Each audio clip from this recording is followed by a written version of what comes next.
أنفسنا ومن سيئات أعمالنا من يهده الله فلا مضل له ومن يضلل فلا هادي له أشهد أن لا إله إلا الله وحده لا شريك له وأشهد أن سيدنا محمدا عبده ورسوله اللهم صل وسلم وبارك على سيد المرسلين إمام المتقين وعلى آله وأصحابه أجمعين والتابعين وتابع التابعين ومن استنى بسنته إلى يوم الدين. أما بعد رب اشرح لي صدري ويسر لي أمري واحلل عقدة من لساني يفقهوا قولي. Alhamdulillah, pertama dan selamanya kita merafakkan setinggi-tinggi kesyukuran kita ke hadrat Ilahi dengan izin dan limpah kurniaannya kita masih lagi diberikan nikmat iman dan Islam. Dan Alhamdulillah kita masih lagi dihidupkan sehingga ke saat ini. Mudah-mudahan tempoh yang diberikan oleh Allah Ta'ala untuk kita teruskan hidup ini sebagai satu tempoh untuk kita memperbanyakkan lagi amal ibadah dan untuk kita memperbanyakkan lagi kebajikan-kebajikan kita, dan sebagai tempoh untuk kita taubat, mohon ampun kepada Allah Subhanahu wa Ta'ala atas kesilapan dan kekurangan yang kita lakukan sebelum daripada ini. InsyaAllah tuan-tuan, kita sambung lagi kita punya pembacaan kitab yang mana kitab yang berjudul An-Nasaihu Ad-Diniyah wal Wasaya Al-Imaniyah, nasihat agama dan wasiat iman oleh Al-Imam Habib Abdullah Haddad. Yang mana kitab yang memberikan peringatan tentang asas pengajaran kehidupan kita sebagai seorang hamba Allah Subhanahu wa Ta'ala secara asasnya. Dalam apa jua latar belakang kita dan kerjaya kita sekalipun, tapi asasnya kita merupakan hamba kepada Allah Subhanahu wa Ta'ala, yang mana ada tanggungjawab, adanya bebanan tugas yang perlu kita laksanakan sepanjang kita hidup ini. Mudah-mudahan selepas daripada itu, dengan kematian kita akan menuju ke syurga Allah Subhanahu wa Ta'ala dengan redha-Nya. Kita dah bincang hari itu berkenaan dengan takwa, wasiat takwa, serta bercita-cita mati dalam Islam. Dan kita masuk kepada memohon husnul khatimah. Husnul ni adalah hasanah, elok. Khatimah, perakhiran. Jadi kita memohon perakhiran kita hidup ni dalam keadaan yang elok. Maksud dalam keadaan yang elok ni macam mana? Kita mati dengan kalimah la ilaha illallah, mati dengan kalimah yang memberikan penyaksian mengesakan Allah Subhanahu wa Ta'ala, dan sudah pastilah sebagai penyaksian juga iaitulah Muhammadur Rasulullah. Jadi mati dalam Islam itu adalah husnul khatimah, perakhiran yang paling terbaik, yang didambakan oleh setiap orang yang beriman, orang-orang yang soleh. Kerana kematian itu merupakan proses perpindahan alam, daripada alam dunia kepada alam barzah. Itu tempat transit. Alam barzah juga ada tempat transit. Alam barzah tempat transit, dan kita akan dibangkitkan ke alam mahsyar, itu juga tempat transit. Tapi untuk perhitungan amalan yang mana akhirnya sama ada dua sahaja, syurga ataupun neraka. Bila cerita bab kubur ni tuan-tuan, saya baru ni ngajar juga satu tempat tu dekat Surau Putrajaya tu, dan tentang 30 wasiat Al-Imam Asy-Syafi'i rahimahullah ta'ala. Isni baru ni bab yang ke-16 ke apa, tajuk tentang ingat kubur, awas kubur menanti. Dikuranglah dan diambil kalam Imam Syafi'i tadi tu yang beri peringatan tentang kubur. Cerita, dan kita pun kaitkan lagi kita punya pengalaman masa dekat Mesir dulu waktu persatuan pelajar. Tahun yang kedua saya jadi lajnah kebajikan. Lajnah kebajikan ni selain daripada kebajikan orang hidup, musibah saya sekarang kan, contoh macam haji apa, jadi pernahlah juga uruskan orang mati, meninggal. Dan first time saya mandikan orang mati waktu kat Mesir lah. Ada pengalaman tu bila saya balik pulang sebab ayah saya sakit tenat, ayah saya meninggal pula, saya pun menguruskan jenazah ayah saya. Tak kekok lah, tapi adalah dia punya yang tekong dia ni, kita lead. Saya pun cerita berkenaan dengan kubur, bagaimana bentuk kubur Mesir. Dia tak sama macam kubur kat Malaysia satu-satu. Saya pun cerita pengalaman saya jadi nazir. Jadi ada standardized balik ukuran kubur di Korea Semedang itu sebagainya. Cerita dengan kubur, cerita balik malam tu mimpi tengok mayat. Terus tersedar lah. Cerita mungkin memori tu dia jadi melekat balik. Dia dah lama, dia mekal, dia mimpi tengok mayat pula. Allah Rabbi, dah lah duduk sorang-sorang sekarang ni. Isteri anak-anak kat kampung belaka. Cuti sekolah, lepas tu saya baru ni khusus wajib. Khusus wajib, jadi saya dah sorang-sorang mimpi pula. Dia mimpi mayat pula. Allah Rabbi. Tak apalah, tapi Islam dah ajar kita. Kalau ni baca ayat kursi kan. Saya selalu sebut kali saya nak kongsi korang. Kita ni, yalah kadang-kadang adalah rasa sikit-sikit takut hantu lah apa sebagainya. Baca ayat kursi. Baca ayat kursi yakin. Tapi kalau baca ayat kursi pun masih lagi takut hantu, nak kena buat apa? Kena apa? Baca surah Al-Ikhlas, perbaiki akidah. Masalah akidah. Takut sangat ke hantu, akidah masalah. Sebab apa? Sebab akidah kita, makhluk-makhluk lain ni tak boleh buat apa pada kita. Tak boleh buat apa pada. Takut sangat baca kursi pun tak jalan. Banyakkan baca Qul huwallahu ahad 100 kali sampai biar kalau akidah tu dah rapuh dia tampung balik. Sebab kan masalah pada ni masalah pada akidah. Jin ke makhluk halus ke manusia sekali ke orang yang seteru dengan kita apa sekalipun, dah memang takut kita, takut berjaga. Tapi jangan sampai takut hilang pergantungan pada Allah. Kalau takut macam tu, itu tips dia baca surah Al-Ikhlas. Kan? Okay, baik. Jadi seorang Muslim harus selalu mohon pada Allah agar mewafakkannya atau memberikan kematiannya dalam keadaan husnul khatimah. Ini doa yang kita baca. Doa yang Nabi ajar dan doa yang terdapat dalam Al-Quranil Karim. Rabbana atina fid dunya hasanah fil akhirati hasanah qina azabannar. Satu lagi, Allahumma khtim lana bi husnil khatimah wa la takhtim alaina bi su'il khatimah. Husnul khatimah ni bukan bermaksud kadang-kadang kita ni punyalah sayang ke dunia ni. Bila husnul khatimah ni maksudnya apa? Sebelum kita mati itu kita terlantar atas katil isteri dan anak-anak keliling kita. Itu gambaran husnul khatimah? Tidak. Husnul khatimah ni apa jua keadaan kita mati pun kita berada dalam Islam dan iman. Ada orang Palestin yang syahid, tak ada isteri anak-anak keliling dia orang pun, tapi syahid. Pertahankan Aqsa, pertahankan Islam. Tak ada apa, tak adalah gambaran. Jadi jangan tertipu dengan gambaran keinginan dunia kita. Semata-mata itu akhir sekali tak boleh. Habis sahabat-sahabat keluar daripada Madinah meneruskan dakwah Nabi sampai Amr bin Al-As dekat mana? Dekat Mesir. Habis jauh tu sampai mati kat sana tu. Isteri tak ada pun sekitar dia. Anak-anak pun tak ada pada tepi dia, kan?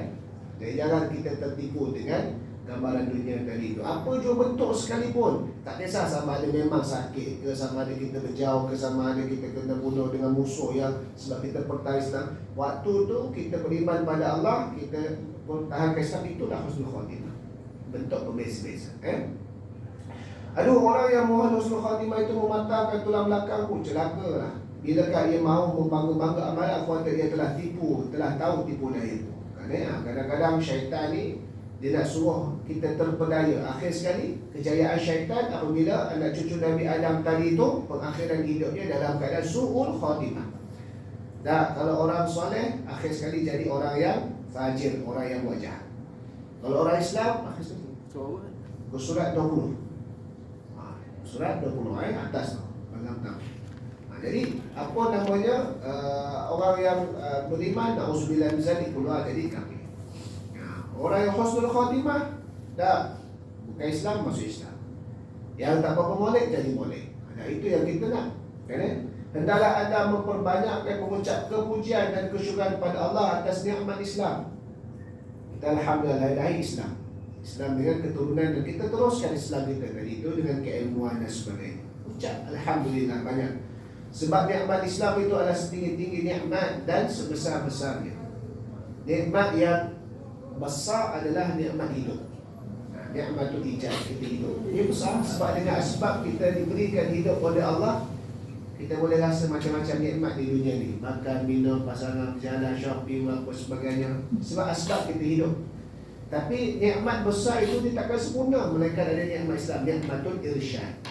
Nikmat bimbingan Islam tadi itu. Kalaulah ditakdirkan bahawa Allah mengurniakan dunia dan seisinya kepada seorang hamba, tetapi tiada pula dikurniakan Islam, saya segala kurnia itu akan menjadi bencana baginya. Tak ada apa dah. Sebab apa? Sebab nanti apa yang dibuat di dunia ini akan menjadi bebanan di akhirat. Sebab dia tak ada Islam, maka dia beribu dengan cara yang tak betul, dia uruskan duit dengan cara yang tak betul, dia hidup dengan cara yang tak betul. Akhirnya bebanan tadi. Dan saya segala kurnia itu dia. Sebaliknya kalaulah Allah kurniakan Islam tapi tidak diberikan dunia, yang di bahagian dunia, maka yang dunia itu tiadalah akan membahayakannya. Nak kata pertimbangan kita Islam tu dulu. Apa-apa pun Islam itu terlebih dahulu tu. Itu yang paling besar. Sebab apa? Sebab dunia ni adalah tempat persinggahan, tempat nak bercocok tanam. Jadi kalau kita dah kurang dari sudut dunia ni, tapi Islam kita ada, insya-Allah yang tempat kekal abadi nanti kita akan lebih bahagialah. Bukan bermaksud bila ulama-ulama yang memberitahu berkenaan dengan hal-hal macam ini, pertimbangan macam ini, contoh pada ulama tasawuf Imam Habib Abdullah Al-Haddad ini, bukan bermaksud kita tolak dunia begitu, tidak. Nak bagi tahu pertimbangan, supaya kita jangan silap pertimbangan. Bukan maksudnya kita langsung tengok Habib-Habib pun pergi ke ceramah, berapa orang kawan dia, naik hellfire pula tu. Apa ni Habib ni kata dunia apa tak? Bukan maksud itu. Maksudnya yang lebih tahu di pertimbangan. Kalau dunia ni ada Islam di hadapan, baik.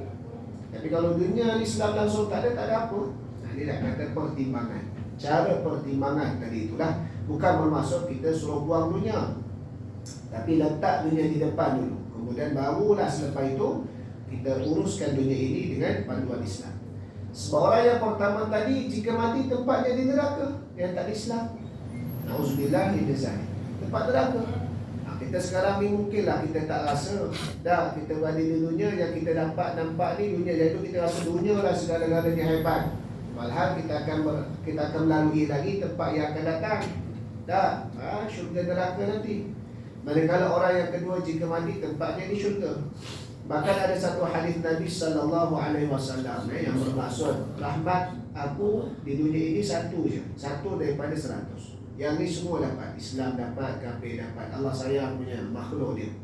Allah sayang makhluk dia, bagi-bagi. Tapi di akhirat kelak khusus 99 lagi rahmatnya khusus untuk orang yang beriman. Sebab itu kita panggil dunia ni memanglah bukan tempat adil yang mutlak. Dunia ni bukan tempat adil mutlak. Kadang-kadang kalau tempat tu kita lemah, orang jahat dominan, apa-apa dia akan menang. Contoh, kita buat baik tempat kerja kita, tiba-tiba ada orang tak suka kita, dia pakar-pakar, kita sorang-sorang, asyik tindakan kena pada kita. Macam mana dia dominan? Dunia bukan tempat mutlak. Dunia tempat kita nak beramal, ujian, menanggung ujian. Dah, kalau kena, okey, alhamdulillah. Kalau tak kena, kena sabar. Yang mutlak nanti ke akhirat. Kan? Siapa yang in case di dunia ini keadilan yang sepatutnya dapat, tak dapat, dia akan dapat di akhirat. Sebab itu ada kitab Jawharatul Tauhid, tak silap saya, ataupun Baqarah Amali, kitab kena dengan akidah lah, tak silap saya. Ulama ni sampai bincang nak gambarkan tentang keadilan Allah ni di atas muka bumi ni, sehingga kan makhluk di akhirat kelak kalau ada haiwan tu kita buat naya ke dia. Haiwan tu nanti dibangkitkan semula untuk tuntut keadilan. Lepas dapat keadilan, haiwan tu cek tanah balik. Contoh kan, kita ambil kucing, campak dia, nanti ke akhirat, kalau itu termasuk dalam kezaliman, nanti kucing tu dilukat untuk dapat tuntut keadilan, masuk ke tanah dia. Tapi sekarang bukan ke akhirat, dunia lagi dah nampak, kalah Brazil, campak satu kucing. Ada kata masih kalah campak kucing tu. Nak kata ya, okay. Nak kata begitulah haiwan. Kalau kita ada buat naya pada dia, pada pertimbangan syarak, dia akan dapat keadilan. Nak kata kalau haiwan sedemikian yang dia pun nanti tak ada hitung amalan pun, Dan mana yang tak ada kata apa nanti tetap dibagikan nak tunjukkan keadilan Allah yang mutlak. Jadi begitulah kita. Jadi contoh kalau kita di dunia ni kita ada dianiaya sikit, dan memang kita tak dapat laluan ataupun akses yang boleh dapat keadilan mutlak sebab dominannya jahat itu ketika itu. Contoh Ashabul Ukhdud, Ashabul Kahfi, kalau tak ada tunjuk itu dominan waktu itu kejahatan. Adakah mereka ni? Tak. Akhirat mereka akan dapat. Sebab dunia ni bukan tempat untuk nak dapat keputusan sebenarnya. Dunia ni untuk kita beramal. Beramal macam mana? Kalau dapat okey, kita tambah keamalan. Kalau tak dapat okey, kita sabar dalam keadaan ujian. Itu ya.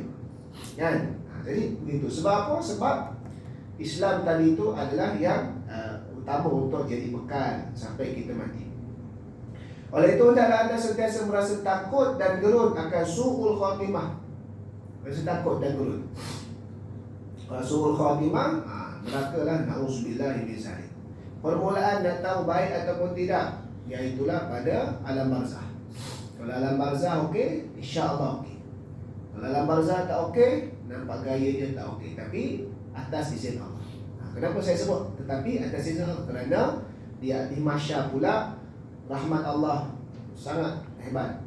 Sampai Nabi SAW kata apa? Syafaati li ahli al-kabair. Aku ni ada syafaat, boleh beri kepada orang yang pernah buat dosa besar. Sampai macam tu rahmat Allah. Tapi bukan bermaksud bila baca hadis tu kita buat dosa besar apa nanti dapat syafaat, takut tak dapat. Fras nongeng lah kita. Nak kata memang secara prosedurnya gitu. Tapi bila Allah bagi pengampunan lebih hebat daripada pengampunan raja-raja. Contoh kita ada raja, ada orang kes tadi dapat pengampunan. Dapat pengampunan Allah Ta'ala, pengampunan dia lagi. Kan? Dan kita pada bulan Ramadan, kita pada 10 malam terakhir antara doa kita disuruh perbanyakkan Allahumma ja'alna min utaqaika minan nar. Ya Allah, jadikan kami daripada kalangan hamba-hamba-Mu yang dibebaskan daripada api neraka. Allah kata memanglah, cuma yalah mudah-mudahan kita tak perlulah masuk yang tu tadi tu, second round tu boleh, first round tadi tu terus kita ni. Nanti kalau kita ada silap kita mengharapkan tu jangan ketiga langsung tak ada apa-apa. Kan? Jadi tapi petanda awal kalau barzah dia elok. Sebab itu dalam ada satu hadis Nabi SAW. Saya ingat lagi hadis ni, cuma mata dia saya tak ingat. Sebab dia jadi silibus hadis hukum, hadis ahkam pada subjek STAM, Sijil Tinggi Agama Malaysia.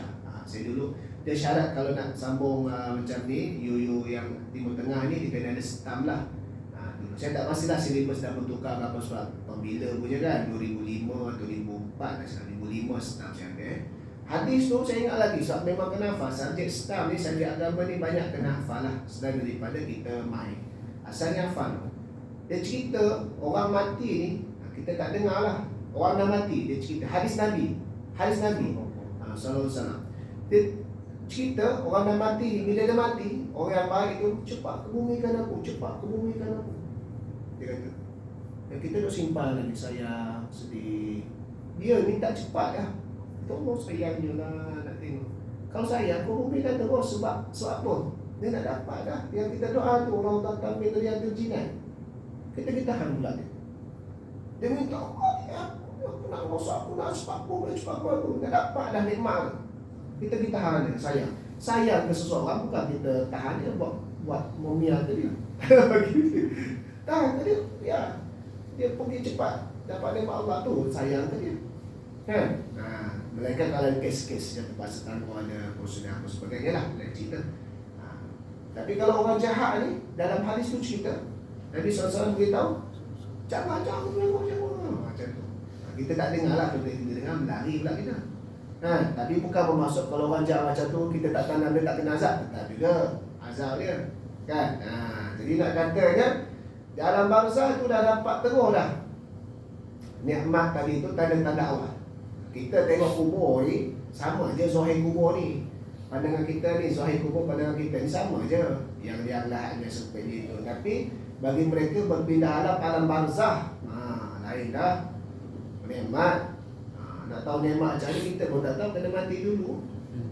Tapi nak mati tu kena siap amalan dulu lah. Nak mati buat amalan tak baik, tak dapat yang baik. Tak nak lah. Na'udzubillah misalnya. Jadi kita buat tadi tu. Itu tanda awal orang yang kalau dapat nikmat baik. Okay. Di barzah lagi telah diberikan oleh Allah. Kerana tidak mustahil Allah boleh merubah kalbu hamba-Nya, merubah kalbu. Ni kalbu, bahasa Melayu kalbu. Bahasa Arab kena kalbu. Sebab kalau kalbu kaf lamba kalbun anjing. Kalau kalbun kaf lamba kalbun menusuk kalbu sebenarnya. Tapi bahasa Melayu lah kan menusuk kalbu. Menusuk kalbu situ kalbu ni lah. Okay? Allah boleh ubah. Tapi atas izin Allah, cuma Allah Ta'ala tak zalim. Atau pada manusia tadi itulah bagaimana dia meletakkan kebergantungannya pada Allah. Nabi cerita dalam hadis SAW yang Arba'in Nawawiyah. Nah, orang ahli syurga buat amalan syurga sehingga kan digambarkan syurga tu tinggal lagi zira' ni. Dia apa? Hasta ni tinggal dia syurga. Last sekali buat amalan neraka, masuk neraka dia. Seorang lagi buat jahat sangat ni. Jahat-jahat, apa kejahatan tak pernah buat. Sampai digambarkan dia dengan neraka tu satu zira'. Inilah Arba'in Nawawiyah. Last sekali dia taubat, dia apa sebagainya, masuk syurga. Tu kita tak tahu kita punya buat akhir macam mana. Kena minta kepada Allah Ta'ala supaya Allah tak jangan ubah hati kita, supaya kekal dalam taati, dalam ketaatan kepada-Nya. Dia beri petunjuk kepada siapa yang disuka dan menyesatkan pada siapa yang dia sukai tadi itu. Bukan maksud Allah Ta'ala menyesatkan atas maksud jadi zalim, tak. Allah menyesatkan itu apabila seorang tadi itu sudah tak ikut perintah Allah. Dulu perbahasan qada dan qadar. Ini selalu perbahasan qada dan qadar. Orang kadang-kadang confuse, salah faham.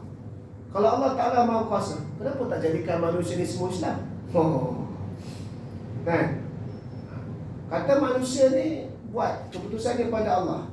Kan? Manusia berusaha keputusannya pada Allah. Dan tu Allah Ta'ala tukar kalau jadi Islam. Sedar dia. Dia nak faham qada qadar ni perbahasan yang panjang. Zaman dulu ni awal-awal zaman Mu'tazilah, Khawarij itu sampai sesat-sesat tu. Semua nak bahas qada qadar. Sama-sama Murji'ah lah apa sebagainya. Kan? Allah Ta'ala bila Allah Ta'ala kata dia menyesatkan siapa yang dia hendaki, maksudnya itu atas kita panggil ketetapan Allah. You buat macam ni, you dapat ni. So Allah bagi apa yang dia buat. You memang nak buat maksiat, kamu dapat buat maksiat. Sebab ataupun bukan atas Allah Ta'ala yang memaksiatkan dia, tetapi atas dia sendiri yang dia cari maksiat itu. Maka itu hukum dia. Itu maksud itu hukum dia. Siapa yang buat baik dapat kejayaan, siapa buat jahat dapat kegagalan. Itu hukum dia.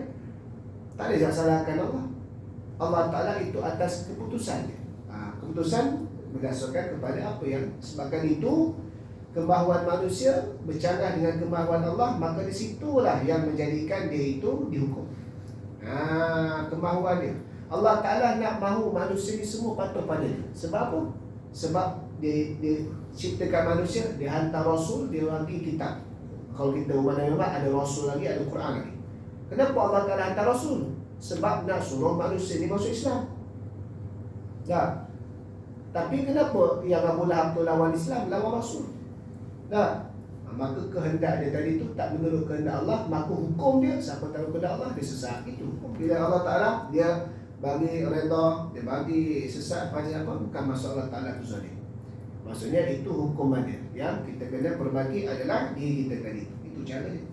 Kan? Kadang-kadang orang kata tu, Allah Ta'ala tak bagi daya lagi. Dah kita kemauan kita tak mahu itu lagi. Kan? Saya bukan tak tahu tapi bukan tak tahu tapi belakang tu tapi tu. Kemahuan lah tu. Saya bukan tak tahu Islam ni bagus tapi itu kemahuan tu. Kan? Itu kemahuan. Kemahuan tadi itu telah blok daripada apa yang nak menurut perintah Allah. Dalam sebuah hadis sahih, ni saya bawa sebut tadi tu, yang Rasulullah SAW bersabda, yang maksudnya tadi tu orang yang buat baik, ahli syurga dah, nampak ahli syurga sampailah illa dira' sehasta saja, tapi akhir hayatnya dia buat jahat, masuk neraka lah, dan begitulah sebaliknya. Jadi hadis yang disebutkan tadi itu secara kisah saya sebut tadi itu menurunkan ahli takwa. Sebab apa? Sebab walaupun sekarang ini kita dalam keadaan baik, zahirnya kita baik, kita boleh buat ibadah, tapi akhir hayat kita tak tahu bagaimana. Kita tak tahu bagaimana. Apatah lagi orang-orang yang sering cuai dan keliru dalam urusan dia. Sebahagian salaf soleh, orang-orang terdahulu yang soleh. Bila sebut sebagai salafus soleh ni, salaf soleh ni maksudnya generasi terdahulu. Salaf ni generasi dahulu. Bila salafus soleh, generasi terdahulu yang soleh. Bukan salafi, itu kita panggil nama bagi entiti orang yang mendakwa salafi mengikut manhaj jauh. Tapi bila masuk dalam kitab salafus soleh, qala salafus soleh, maksudnya orang-orang soleh terdahulu. Orang soleh terdahulu ni bila? Ulama kata adalah biasanya letak 300 hijrah dan ke atas. 300 hijrah dan sebelum. 300 hijrah dan sebelum. Selepas 300 hijrah, apatah lagi secara khusus 500 hijrah dan ke atas, itu dipanggil khalaf, orang-orang terkemudian. Biasanya gitulah. Sebab apa ada ulama kata 300 hijrah dan sebelum? Sebab waktu itu adalah imam-imam hebat-hebat muncul zaman itu. Mazhab-mazhab semua muncul waktu itu. Selepas 300 hijrah, tak ada seorang pun berani buat mazhab sendiri. Semua follow je mazhab sedia dan kembang luaskan. Contoh mazhab Imam Abu Hanifah. Imam Abu Hanifah lahir bila? 80 hijrah. Hujung-hujung tadi. Imam Malik lahir bila? 93 hijrah. Imam Syafi'i lahir bila? 150 hijrah. Imam Ahmad bin Hanbal 64 hijrah. Ulama-ulama yang sering hadis sahih tak sahih, Imam Bukhari 194, Imam Muslim 202, 204, Imam An-Nasai, Abu Dawud, At-Tirmizi semua 215 dan ke bawah. Lebih waktu tak ada. Ini ulama-ulama. Termasuklah ulama dalam mazhab akidah. Asy'ariyah, Maturidi. Asy'ariyah Abu Mansur, Abu Hasan Al-Asy'ari lahir 260 hijrah. 260 lebih kurang. Abu Mansur Al-Maturidi 238 hijrah. Itu sedia ada mazhab semua tu. Akidah, hadis, fiqh, semua lain sebelum 300 hijrah. Lepas tu Imam Nawawi lahir lepas tu 500 berapa hijrah semua, mazhab Syafi'i. Imam Ghazali pun mazhab Syafi'i. Izzuddin Abdul Salam mula mazhab Hanafi, mula mazhab Syafi'i. Jadi satu 300 tu salafus soleh sebenar tu 300 hijrah tu yang tu geng-geng legend-legend. Geng legend-legend. Imam-imam hebat waktu tu. Selepas tu tak ada seorang pun buat mazhab sendiri, melainkan mereka hanya memperkembangkan manhaj yang sedia ada untuk istiad-istiad semasa. Untuk istiad-istiad semasa tadi. Jadi orang-orang soleh ni, orang-orang yang baik-baik terdahulu ni, kata apa, demi Allah tiada seorang pun akan terselamat dari agamanya kiranya ia akan dipesongkan Allah dan saya akan terusung. Mana tak jaminan kita ni. Sebab itu kita kena senantiasa berharap. Yang ada jaminan di Nabi dan mereka yang telah diberi jaminan oleh Nabi. Contoh Nabi jamin sebab apa? Maksum. Nabi jamin sebab maksum. Maksum ni dijaminlah. Dan 10 sahabat Al-Mubasysyirin bil Jannah yang berita gembira masuk dalam syurga, itu Nabi jamin dia. Jadi orang yang dijamin. Hatta orang yang dah jamin pun walaupun jamin, dia tetap kuat amalan. Kita ni tak jamin lagi. Tak kata, ustaz saya tak pernah lagi tinggal semayang 5 waktu, saya jamin syurga, tak boleh. Belum tentu lagi. Kita kena buat, saya dah semayang semua, saya berharap masuk syurga. Habis semayang zuhur, ustaz saya dah semayang zuhur, confirm saya syurga. Tak boleh. Itu bahaya tu. Boleh jadi ajaran sesat. Kalau kata macam tu, bahaya. Tapi insya-Allah dijamin syurga. Insya-Allah, dengan izin Allah. Kata harap pada Allah. Mari hati-hati. Ya. Kerana yang akan dimasukkan oleh Allah, dan saya kalau Allah Taala pesongkan dia, terpesonglah. Kan? Tapi macam tadi itulah, bukan Allah Taala zalim atas berlaku ketetapan daripada Allah. Lantaran itu mereka sentiasa hidup dalam kebimbangan kalau mereka kelak diwafatkan dalam su'ul khatimah, meskipun amal batin mereka telah cukup dan dosa mereka amat sedikit. Maksudnya senantiasa dalam keadaan yang dipanggil hidup ni untuk ahli tasawuf diraja pada kita dua. Ar-raja, bergantung harap, dan al-khawf, dan takut. Ar-raja ni bahagian tadi itulah, kita teruskan hidup, kita perbanyakkan amalan, ada harapan masuk syurga. Al-khawf, jangan kita buat sembrono, kerana syurga tadi itu luas, syurga itu panas. Jadi ar-raja al-khawf, ar-raja al-khawf, dia kena seimbang daripada ni lah. Dia punya pergantungan hidup tadi itu ar-raja al-khawf tadi itu. Setengah mereka pernah berkata, kiranya aku diberi pilih antara mati dalam Islam di pintu bilik dengan mati syahid di pintu rumah, saya aku pilih mati dalam Islam di pintu bilik dari mati syahid di pintu rumah tadi itu. Sebab apa? Nak konform Islam dulu. Dah bila syahid tadi itu pun masih ada perbicaraan juga, kan? Berjuang-juang lakonnya untuk nak liwa makanan, nak tunjuk hebat dia tadi itu. Nak tunjuk dia syuja'ah, dia berani pula. Macam dalam hadis kan, Abu Musa al-Asy'ari dah berjuang dah, berperang dah, mati kat medan perang. Dia tengok last saring lah, bukan syahid akhirat. Sebab apa? Niat dia lagi. Jadi kalau mati Islam, seperti itu syahid ini salah satu daripada tanda mati husnul khatimah. Tapi yang confirm ke Islam dulu. Sebab itu paling tinggi ada yang disebutkan minan nabiyyin wasiddiqin wasyuhada wassalihin. Kerana hasuna ulaika rafiqa. Apa ini? Seorang soleh berkata kepada rakan-rakannya, apabila telah tiba ajalku kelak, hendaklah kamu duduk di kepalaku dan memerhatikan kiranya aku mati dalam Islam ataupun tidak. Dan memerhatikan kiranya aku mati dalam Islam atau tidak. Andai kata kamu dapati aku mati dalam Islam, maka ambillah segala barang peninggalanku dan jualkan semuanya. Kemudian belikan dengannya gula-gula dan buah badam, serta bagikan kesemuanya kepada kanak-kanak. Nak kata dia gembira sangat. Bukan nak kata dia ambil harta pusaka tu. Ini dia punya falsafah, punya bahasa dia lah. Kalau kau tengok aku mati Islam, confirm Islam dah, ambil lah aku jual gembira. Macam kita seronok kan. Anak-anak kita belanja makan lah, mesri kawan. So gitu. Nak kata kalau mati Islam suruh, tapi kita tak boleh dah nak belanja orang. Satu dia suruh kawan dia belanja kan, habis apa kata dia kan. Kalau kita boleh tu mati Islam, malaikat boleh tak okey, sektor Islam. Seronok kita, tapi nak belanja cara mati dah. Yang hidup tu hidup, yang kita mati terus kan. Nak kata gitu. Ini keputusan, satu-satunya keputusan yang kita tak boleh raihkan waktu hidup. Sebab apa? Dah mati dah, tak boleh raih hidup. Keputusan pressure, keputusan perkhidmatan cemerlang, keputusan apa lagi, apa namanya, birthday apa sebagainya, anniversary, boleh kita sambut. Gembira tadi tu dan gitu. Tapi kalau mati Islam ni tak boleh sambut lah. Melainkan kita sambut ke alam kita lah, alam barzakh. Dan ada kata kamu dapati aku mati dalam selain Islam, maka adalah kamu kita orang ramai yang ingin solatkan jenazahku supaya mereka mengetahui keadaan matiku sebelum sembahyangkannya. Mana kata orang ingatkan kita Islam, tak Islam, tak ya. Tapi ini bahasa dia nak bagi tahu, tunjuk tanda kebimbangan dia. Bukan dia jadi konflik apa namanya ni, dia punya status dia tadi tu. Saya pernah jumpa ada orang, dia punya risau ni, dia sampai fikir, dia kata, saya ni akidah saya macam mana Ustaz saya Islam lagi tak? Itu bahaya lah tu. Dia nak mendalami, tapi bukan tahap dia, syaitan masuk sampai tahap dia pun tak yakin dia Islam. Sampai tahap macam tu. Ini bahasa-bahasa tasawuf lain. Bahasa tasawuf lain. Dia tidaklah sampai kita paling jadi bingung. Saya dah sembahyang, tapi saya rasa saya tak Islam lagi lah. Bahaya. Dia ganggu. Dia akan ganggu dari sudut bab kita panggil husnul zon billah. Dia akan ganggu pada tahap husnul zon billah, sangka baik pada Allah Ta'ala pula.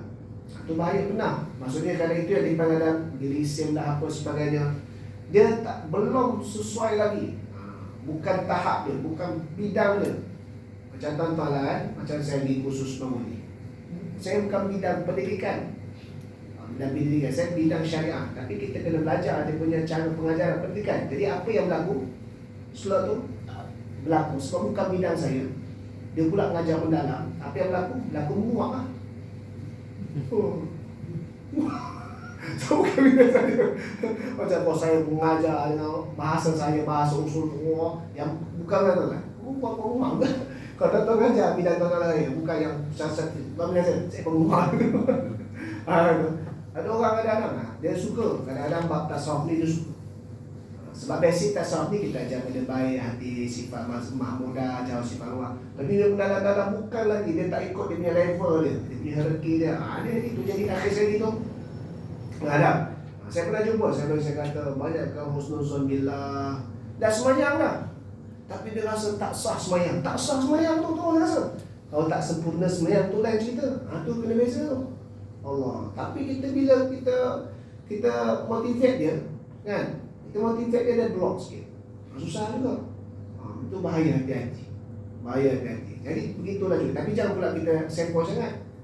Tak ambil wuduk semayang pun susah juga.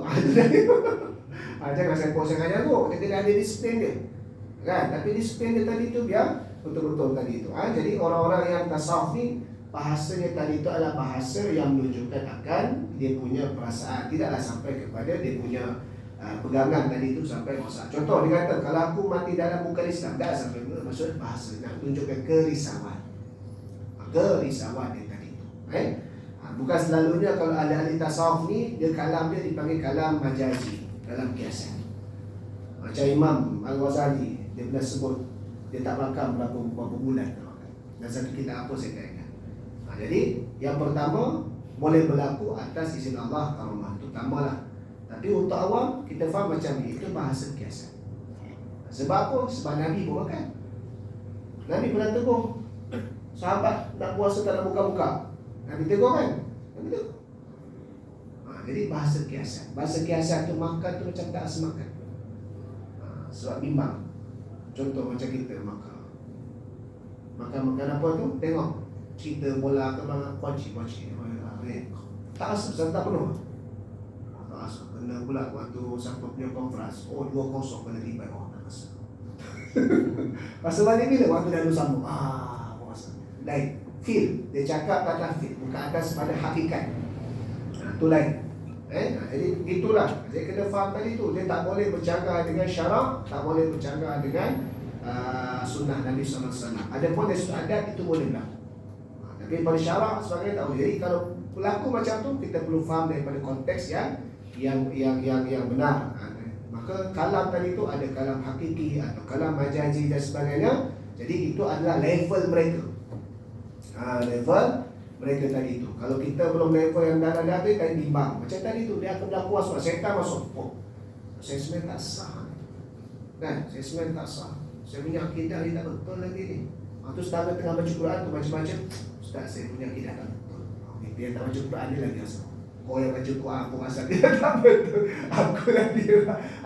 Jangan sampai macam tu. Jangan sampai kita panggil, kita tashkik ataupun syubhat sehingga boleh merosakkan akidah. Sebelum itu orang soleh telah mengajarkan gerakan-gerakannya itu. Tanda-tanda bagaimana mereka boleh membezakan antara kedua mati tersebut. Berkata rakannya setelah orang soleh itu meninggal dunia, aku telah mendapati mati di dalam Islam. Maka ia pun melaksanakan nasihat orang soleh itu dengan bersedekah kepada anak-anak. Kerana dia kata ni feel, dia boleh tanda rasa-rasa.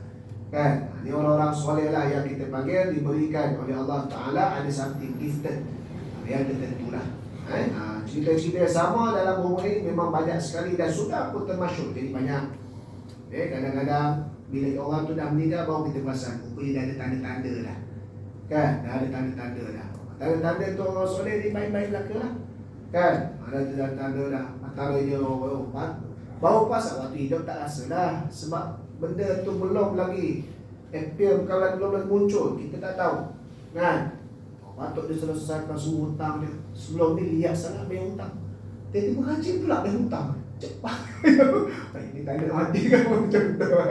Palang mati punya. Allah Ta'ala gerakkan. Itu yang dipanggil dalam kita panggil ni al-ma'unah sebagainya tu, insting sebagainya, bantuan-bantuan Allah lah tu.